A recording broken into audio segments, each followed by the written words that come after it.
Pernah nggak sih Anda ragu mau bilang can I atau may I?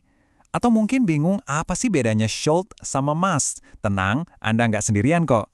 Hari ini kita bakal kupas tuntas semua kebingungan soal modal verbs dan kita ubah yang tadinya bikin pusing jadi senjata andalan Anda dalam berkomunikasi.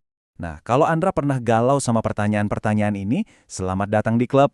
Kata-kata yang kelihatannya beda tipis ini ternyata bisa mengubah makna kalimat secara total loh. Justru disinilah kuncinya. Menguasai modal verbs itu bikin komunikasi kita jadi jauh lebih presisi.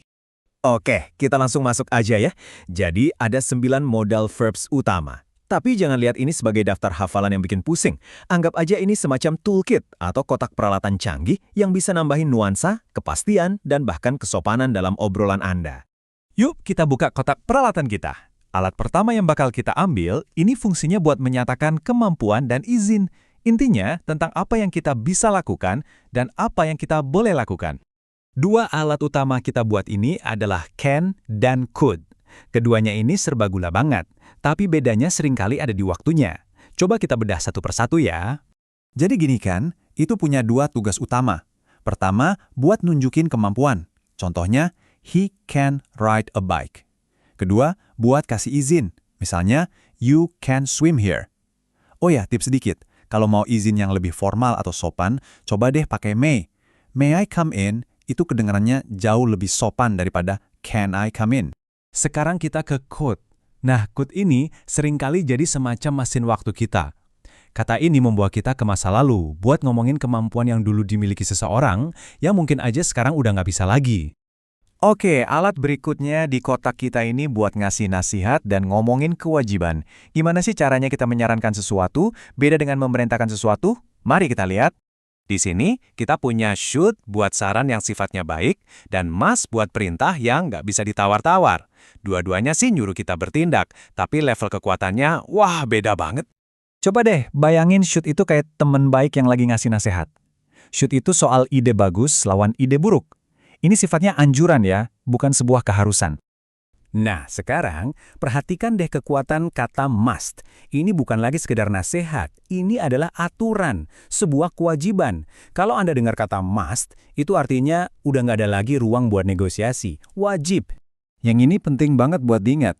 Bentuk negatifnya, must not atau mustn't, itu adalah larangan keras. Bukan lagi saran, tapi perintah buat jangan melakukan sesuatu. Contohnya, you must not swim here. Itu artinya berenang di situ benar-benar terlarang. Sekarang kita coba alat yang bisa bikin kita jadi kayak peramal. Yap, modal verbs ini bisa nunjukin seberapa yakin kita sama sesuatu. Mulai dari prediksi yang hampir pasti, sampai spekulasi yang ya 50-50. Tingkat keyakinan ini bisa kita lihat kayak spektrum gitu. Will ada di paling atas, nunjukin kita yakin banget, sekitar 95%. Terus may ada di tengah-tengah, ya kira-kira 50-50 lah. Dan might itu nunjukin kemungkinan yang lebih kecil lagi, mungkin sekitar 30%. Coba kita pakai ya. Gunakan will buat prediksi cuaca yang Anda yakin banget, it will be sunny.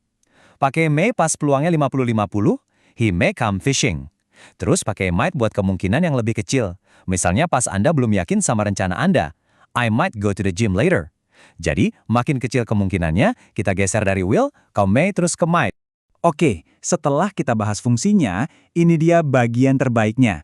Ternyata ada 3 aturan super simple yang berlaku buat hampir semua modal verbs. Ini yang bikin mereka jadi gampang banget buat dipakai. Coba deh ingat 3 aturan emas ini biar nggak salah lagi. Pertama, jangan pernah nambahin s, biarpun subjeknya he, she, atau it. Kedua, selalu ikuti dengan kata kerja dasar, tanpa to.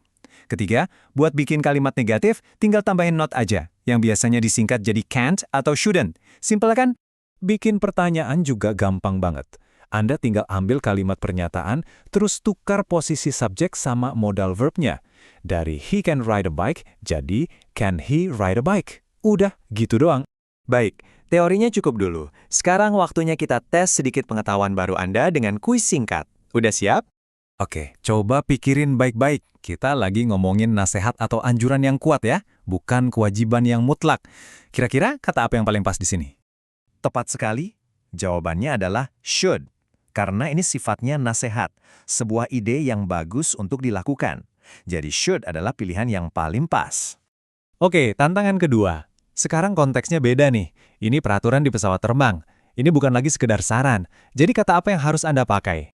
Betul, jawabannya adalah must. Karena ini adalah sebuah aturan, sebuah kewajiban yang nggak bisa ditawar. Must adalah kata yang paling akurat untuk digunakan di sini.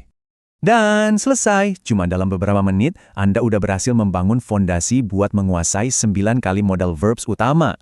Kotak peralatan bahasa Inggris Anda sekarang jadi jauh lebih lengkap deh. Nah, sekarang pertanyaan terakhir buat Anda. Dengan pemahaman baru ini, coba deh pikirin obrolan Anda berikutnya. Gimana caranya Anda bisa pakai alat-alat ini biar bisa mengekspresikan diri dengan lebih jelas dan lebih tepat. Terima kasih sudah menyimak.